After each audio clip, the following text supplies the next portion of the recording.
Rhythm is really important as one of the key building blocks of all musical learning.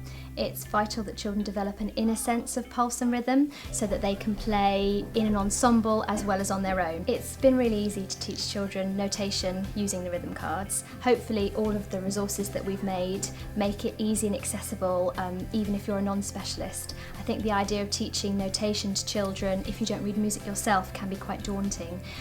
The rhythm cards have got the rhythm on the front and then accompanying words on the back for the teacher to use.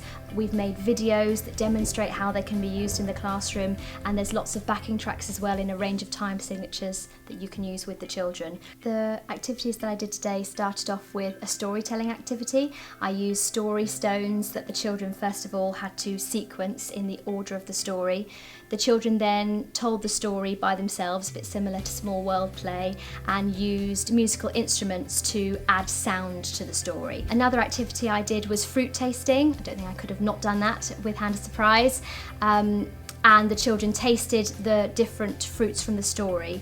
They started off by identifying each fruit by matching it to the rhythm card. Since we'd done a lot of work on the rhythm cards previously, it was great for them to see the real fruit that connected with the rhythm card, and they tasted it and wrote down some words to describe the taste, the feel and the texture of each fruit. I also did an activity that added a little bit of drama and dance. The children were moving like the animals in the story. I asked them to choose the instruments that they thought represented the animal the best and to justify their musical choices, and then whilst one child played the appropriate instrument, the rest of them moved like, for example, the bird, the elephant or the giraffe in the story.